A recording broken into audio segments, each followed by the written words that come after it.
Hey, here are 5 stupid things I noticed about 2015. It was a year of Trump.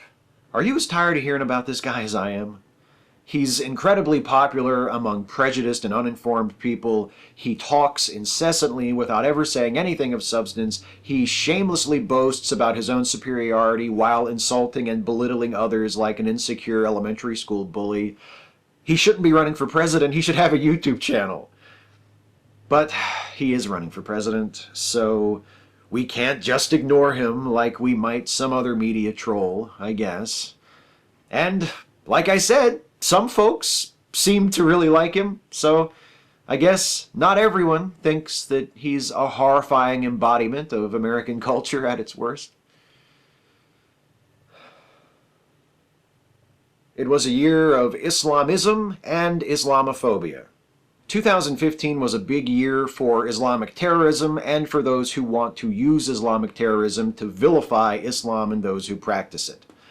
Daesh, the so-called Islamic State, claimed responsibility for numerous attacks, including a series of shootings and bombings that killed hundreds in Syria, Tunisia, and Kuwait in June, and the Paris attacks, which killed 130 and injured hundreds more in November.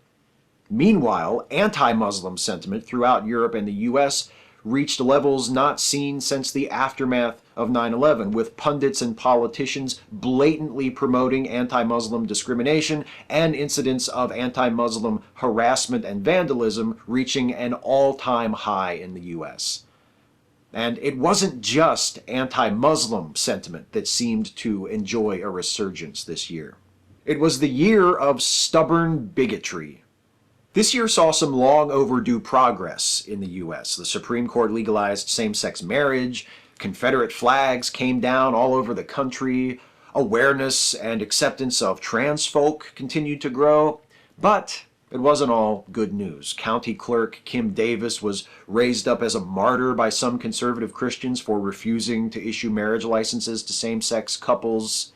Protest movements against police brutality and on-campus racism were subjected to a level of vilification and dismissal that reminded us of how far we still have to go toward racial justice and equality in this country. And thanks to an hysterically transphobic smear campaign, voters in Houston rejected an equal rights ordinance.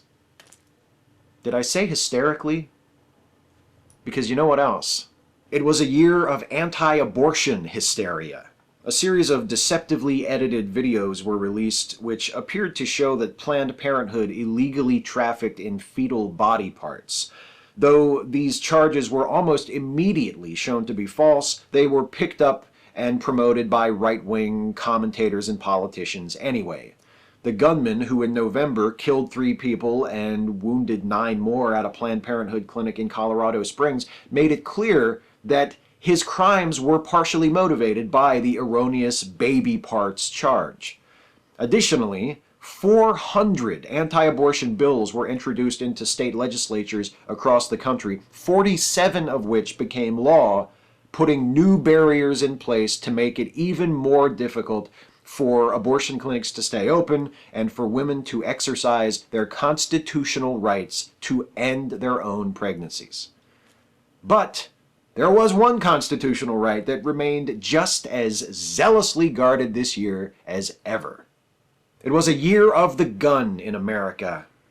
Again, due to the poisonous influence of the pro-gun lobby, the right to not merely own a gun, but to own as many guns as you want for any reason you want, remains the most vigorously defended liberty in America. 3 years since the murders at Sandy Hook Elementary School. Infamous public shootings occurring every few months, lower profile mass shootings occurring every few days, 11,000 total gun homicides, 20,000 gun suicides, hundreds of accidental gun-related deaths, problems that do not exist to nearly this level of magnitude in the rest of the developed world.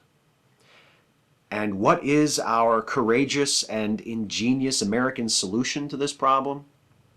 To do nothing and to try nothing. You know, I might as well start writing 2016's year in review video, because I have this sinking feeling that this subject will once again be a part of it. The hardest part is only picking 5. Catch you next year. Hey folks, thank you so much for your support over this past year. I hope you enjoyed this video. If you did, please like it and share it and subscribe to this channel if you're not subbed already. And also please consider helping me to make more videos like this one by supporting this channel through Patreon. You can go to patreon.com/Steve Shives to become a patron. Thanks for watching and Happy New Year.